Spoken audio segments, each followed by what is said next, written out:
이재명 네. 경기지사가 여권에서는 선두를 유지는 하고 있어요.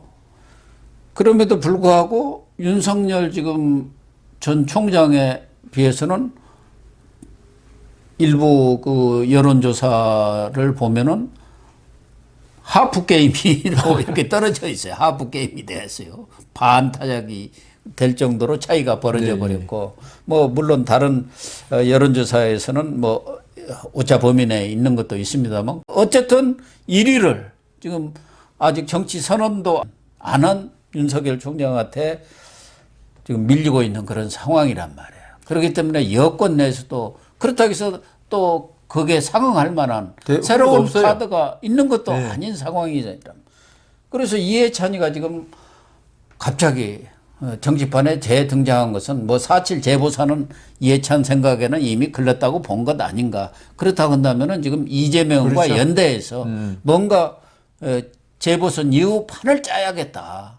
이제 문은 제쳐놓고 여권 내에서도 물밑에서는 상당히 지금 내부 분화가 만만찮게 이루어지는 것 같아요.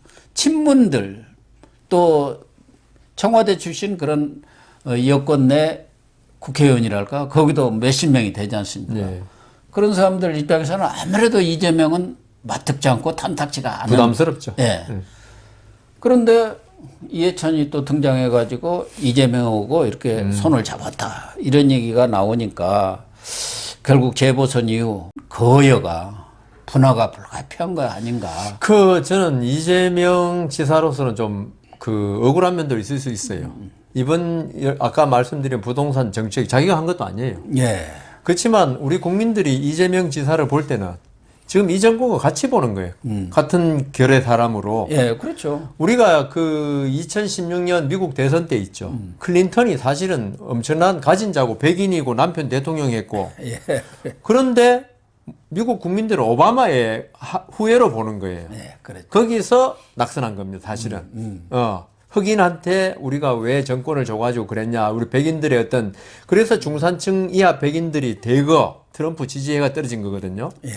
그러니까 이재명 지사로서는 자기가 내가 한 정책도 아니고 나는 뭐 관여도 안 했는데 왜 나한테 그래 할 수 있지만 국민들 보기엔 그렇지 않다.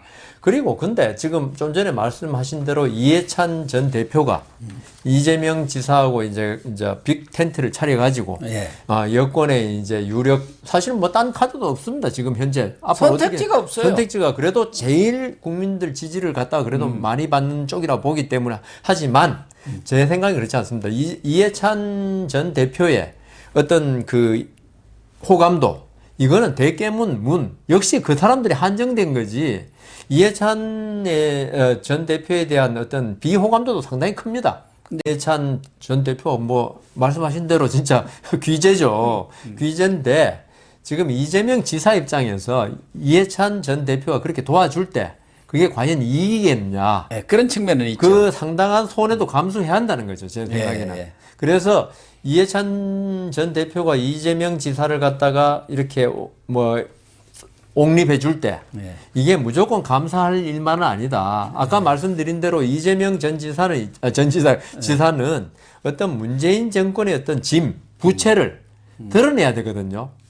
자기가 조금이라도 더 잘 하려면. 왜냐하면 이재명 지사는 지금 진보란 거 다 알고 있고 오히려 지금 문재인 정권보다 더 친서민 정책을 펼 것이라는 거 다 알고 있어요. 예. 왜냐하면 출신이 어떤 노동 운동하다가 됐기 때문에 노동운동보다는 노동자 출신이기 했죠. 때문에 예. 그래서 다 알고 있기 때문에 문재인 정권의 어떤 후계자라고 해가지고 이 사람이 노동자 서민 편이다 이건 아니거든요. 예. 그 사람 자체로서 노동자 편이라는 게 다 돼 있기 때문에 서민 편이라는 게 거기에 대해서 이해찬 전 대표가 있죠.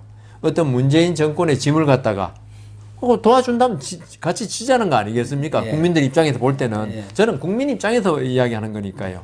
그래서 이해찬 전 대표가 더 어떻게 이제 많은 신출귀몰한 어떤 정책을 펴고 선거 대책을 편지 몰라도 정통적으로 국민의 입장에서 볼 때는 있죠. 예. 이재명 지사가 둘이 간다면은 어떤 같은 길로 간다면은 무조건 이익만 아닐 것이다. 그런 점이 있죠. 네. 뭐 그 이미지라든가 여러 면에서는 마이너스 팩터도 많고 또 하나는 지금 얼마 전에 임종석 전 청와대 비서실장 박영선 후보한테는 전혀 도움이 안 되는데 그렇죠. 박원순 애찬론을 꼭 주장하고 났어요. 아니 임종석 전 비서실장이 정치를 모르는 사람도 아니고 그러니까요. 권력을 모르는 사람도 아니란 말이에요. 그렇기 때문에 그런 부분도 민주당 내에 분화 가능성을 보는 거예요. 운동권 중심으로 지금 이 문재인 정권을 끌어왔는데 이재명이라는 사람을 자기들이 받아들여서 운동권 세력이 그 사람을 말하자면 대통령 후보로 그렇게 추대하기는 바특치 않은 거예요. 그러니까 뭔가 좀 이 판을 지금 바꿔봐야겠다. 예, 또 이재명은 또 지금 박영선 서울시장 후보고 손잡아가지고 또 좀 뭔가 자기 세를 넓혀볼 생각을 하고 있으니까 거기다가 쐐기를 조금 박는 거 아니냐 그렇게 또 해석도 나오고 있어요. 그러니까 이게 지금 그래서 여권도 오히려 지금 과거에는 국민의힘이 선거 끝나면 쪼개지든가 없어지든가 할 건데 오히려 이제는 민주당이 재보선 끝나면은 크게 분화되든가 과거에도 집권당이 그대로 있은 적이 없었습니다. 대선 전에 반드시 쪼개졌어요. 이해창 때도 이인재 떨어져 나오고 다 그랬습니다. 그래서 이번에도 그런 것을 재현하지 않겠느냐 그런 생각이 들고 지금 윤석열 총장은 김종인 비대위원장은 5월 중순쯤에 이제 정치 재개는 아니고 정치 시작이랄까 진입을 선언하지 않겠느냐. 그래야 또 민주당 같은 경우는 현재대로 한다면 6월부터는 경선에 들어가야 하거든요. 9월에 선출해야 하니까. 그렇다고 하면 야권에서도 4월 재보선 끝나고 한 달 정도 지나서 선언해야 하지 않겠느냐 하는데 추미애가 그렇게 씻고 나오네 독서를 퍼부어요. 오늘 또 보니까 그 사람 그 정치 검사야. 정치 군인들이 판을 치던 걸 우리가 촛불로 이렇게 세웠더니 정치 검사가 판 치고 나오고 민주주의 독초다. 막 이렇게 하고 있네요. 저게 아까 그 임종석 그 저기 전 실장이 그 박원순 칭찬한 거 그거 보면 있죠. 이미 그 서울시장을 포기한 거 아닌가 이런 생각이 들어요. 그렇다고 봐야죠. 운동권들은 이쪽은 딱 아는 아주 거죠. 냉정하게 박영선 후보는 안 된다고 보니까 지금부터 그 자기들 그 텐트에 모일 사람 집도끼 확보하기 위해서 그렇게 한 걸로 보이고요. 그다음 추미애 전 장관 그분은 계속 윤석열 전 총리 도와주는 거 아닌가. 아주 생큐죠. 이쪽 입장에서 아니 윤석열 씨가 지금 좋은 게 있죠. 지금 3월 4일 날 나온 다음에 별다른 행보를 안 보였어요. 안 보였는데도 추미애 장관이 계속 떠들어주면 있죠.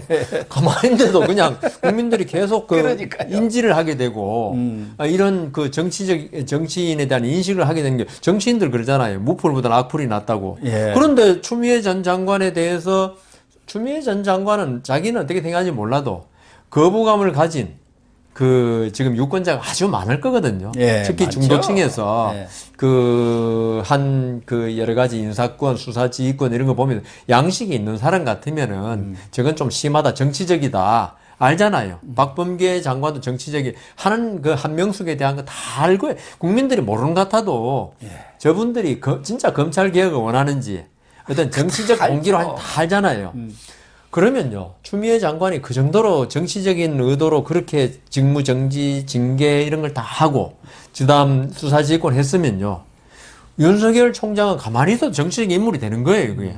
왜냐하면 정치적인 공격하니까 정치적으로. 그래서 이제 그렇게 하고 있었는데, 추미애 장관이, 그러니까 차라리 여권에서 윤석열에서 아무 말도 안 해버리면 자꾸 좀 낮아져요. 인식이 그렇죠. 자꾸, 왜냐하면 윤석열 전 총장이 지금 나와서 지금은 정치를 할 때가 아니거든요. 오늘 아침에 어느 정치평론가 전화 와가지고 윤석열 총장이 그 이번 보선 전에 이렇게 도와주는 식으로 저는 절대로 아니라 그랬거든요. 그렇게 하면은 유리한 마당이니까 숟가락 한 개 얹으러 나오는다고 야권은 그렇게 이야기할 것이고 여권에서는 역시 아까 좀 전에 정치검사 그랬잖아요. 하기 때문에 지금은 나올 때가 아니다. 안 나와도 지금 아까 말씀하신 대로 추미애 전 장관들이 계속 이렇게 이야기 화제의 중심에 해주는데 나올 필요 뭐 있냐. 그래서 아까 말씀하신 대로 한 그 4월달 재보선 끝나고 판이 좀 정리되고 나서 이제 본격적으로 시작해야 되겠죠. 예. 그래서 추미애 장관한테 땡큐 그래야 됩니다. 땡큐죠. 그런데 추미애 장관은 지금 언론과 끊임없이 예. 또 언론의 스포트라이트를 받으려고 노력해요. 그렇겠죠. 본인은 지금 그리고 뭐 본인이 대한민국 미래를 위해서 많은 구상과 청사진을 갖고 있다는 거 아닙니까? 예. 그래서 국민이 불러주면은 나가겠다는 거. 그래서 진중권 정 교수가 왜 불러 그랬더라고요. 어느 가수 노래네요. 예, 물론. 송창식이 노래를 해서 예. 당신을 왜 불러 그러냐고 했던데 어쨌든 그래도 추미애가 있으니까 재미는 좀 있습니다. 아, 재미죠, 그는. 예. 어떤 정치판에서 어떤 큰 그림이 아니고 예. 약간 국지전적인 그런 면이 있는데 추미애 전 장관은 지금 사실은 우리 그때 그랬잖아요. 그 법무장관 될 때 예. 적어도 서울시장 크게는 대권까지 바라고 법무장관직을 수락했을 것이다. 그랬는데 법무장관 하면서 완전히 뭐 서울시장이고 뭐 다 뭐 지금 박영선 후보지만 예. 다 그 희망이 완전히 꺼져버렸죠, 오히려. 거기서 오히려 있죠. 이해창 옛날에 전 총리 같이 YS하고 이렇게 대결 구도를 보였다. 추미애 장관이 나 법관 출신이고, 대통령이 그런 식의 주문을 하지만 나는 우리나라 법치를 위해서, 검찰권 제대로 행사된 걸 만들겠다. 그랬으면 뭐 살아남지도 못했겠지만, 그 어떨까 싶은데, 그때 오히려 전혀 당신은 문재인 대통령의 어떤 뭐라 그래야 되나요? 시종이라 그래야, 그런 말씀은 뭐 하지만, 하여튼 움직이는 꼭두각시에 불과한 거 아니냐. 이런, 그러니까 문재인 대통령이 무지하게 잘하고, 국민의 대표적인 지지를 받으면 꼭두각시도 좀 지지를 받겠지만, 아까 말씀하신 대로. 다 반사체들이니까요. 예, 지금은 완전히 뭐 문재인 대통령이 지금 내임도 걸리고 한데, 거기에 꼭두각시 일을 왜 했냐 이거죠. 그래서 그래도 추미애 이런 사람들이 다 재는 게 있습니다. 있겠죠, 정치인인데. 또 경우에 따라서는 문재인 대통령을 아주 세게 비판하고 나올 수도 있습니다. 그래서 차별화를 탁 하면서 나갈 수도 있고 아니면 총리라도 자리 하나 내놔. 내가 원래 그 좀 침을 발랐잖아. 사실 또 눈독을 들인 건 사실이고. 그러니까요. 그러니 정석이는 곧 또 나간다고 할 거 아닙니까? 나간다 그러니까. 그래서 이 추미애가 아직은 죽지는 않았습니다. 아, 죽지는 않은. 그리고 이런 사람들이 이제 4.7 재보선 이후에 마구 목소리를 이제 자기 목소리를 내기 시작하고 문재인은 힘이 완전히 빠지고 그러면서 여권이 분열되는 겁니다. 각자 도생하겠죠, 이제. 각자 도생. 그런 상황으로 가지 않을까. 역시 고 교수님 정치 전문가십니다. 그렇게 예상을 하고 그런 상황이 오면 근데 보수 우파 입장에서는 보면은 정권을 재탈환할 수 있는 저런 기회입니다만은 그것은 정말 좋은 방향으로만 생각했을 때 얘기이고 정치라는 것은 하루 다음 날을 모릅니다. 근데 제가 고 교수님한테 오히려 질문 하나 좀 드리고 싶은 게 지금 이제 추미애 전 장관이 총리 욕심도 있다고 그랬잖아요.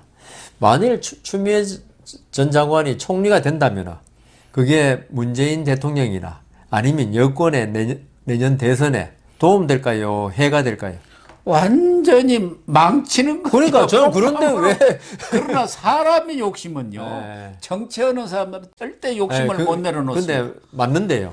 근데 지금 여권에서 거기도 정치 구단들 10단들도 있을 건데 그 추미애 전 장관을 총리로 하는데 동의를 안 할 것 같은데 오히려 여권에서는 추미애 같은 사람을 경선에 붙여가지고 윤석열 씹는 일. 그 역할을 시켜갖고 윤석열을 깔아치는. 그거야말로 자충수입니다. 제가 볼 때 추미애 전 장관이 법무장관이고 한쪽은 그 밑에 지시를 받는 검찰총장일 때 그 자리가 주는 권한으로 있죠. 윤석열 총장하고 뭐 비슷하게 붙었지만 그때 가면 1대1로 붙는 거 아닙니까? 아니 뭐 경선 때는 자기 당 경선이니까 아니, 그게- 어쨌든 네. 아까도 그러니까 뭐 얘기했지만 자기 일방적인 말만 하면 되니까. 그러면 되는 거고 네. 그래도 이게 권투에서는요 네. 그냥 큰 펀치로 KO 당하는 것도 있지만 잔펀치. 잔펀치에 가버린 겁니다. 잔펀치 여러 개 맞으면 그대로 KO가 되는 거예요. 그렇기 때문에 어느 펀치든 간에 안 맞는 게 최고입니다. 아마 저는 뭐 윤석열 전 총장에 대해서 그런 추미애 전 장관의 잔펀치 많이 맞았어요, 사실은. 장관하고 총장 있을 때. 근데 그 쉽게 추미애 전 장관의 펀치에 이렇게 뭐 그러겠죠. 할 사람은 아니니까 걱정은 안 하셔도 됩니다. 뭐 그래도 가랑비에 옷 젖을 수가 있으니까 늘 조심하는 준비는 게 해야죠. 좋습니다. 예, 본인의 근데 우리 그때 이 자리에 몇 번 이야기했지만은 윤석열 총장이 그런 그 본인의 약점이 있었으면요. 그 조국 장관 들 때부터 벌써 언제 그만뒀습니다. 예. 아니 청와대에서 당신 이런 약점 우리가 그때 최동욱 총장처럼 혼외자 한 개만 내면 뭐 완전히 뭐 주저앉히는데요, 뭐. 그래서 크게 약점은 없을 것이다. 저는 마지막으로 늘 노파심에서 하는 얘기지만 네. 지금 여건이 네. 야권한테 매우 우호적으로 흐르고는 있습니다만은 야권이 노력해서 된 거 아니에요. 그렇죠, 그렇죠. 거기다가 또 야권이 조금만 방심하고 또 잘 그래요, 우리가 또. 잘한 것처럼 하면 그날로 가버립니다. 그러니까요. 그걸 몇 차례 경험했기 때문에 이번에야말로 이런 호기를 제대로 그러니까요. 살려가서 내년 대선까지 얼만큼 몰고 가느냐는 것은 야권 노력이죠. 그 현재 정치인들의 몫이에요. 누가 그거 해줄 수 있는 거 아니에요? 사실 천재일우의 기회라는 거 있잖아요. 예. 이번이 바로 그 LH 공사 사건이라든가 예. 그게 야권이 잘해서 그게 난 게 아니거든요. 아무것도 아니잖아요. 여권이 자기들이 무슨 헛발질한 또 거거든요. 자기들이 터트린 것도 아니죠. 아니, 그러니까요. 민변하고 참여연대에서 터트린 거예요. 그러니까 심지어 그 LH 공사 터뜨렸을 때 예. 이게 무슨 음모가 있는 거 아니냐 이런 이야기까지 있었어요. 그렇습니다. 진짜 국민의힘이라든가 야권이 조금의 오만한 모습을 보인다든가 또 방심하는 태도를 보이면은 우리 국민들이 회초리를 진짜 크게 들 것입니다.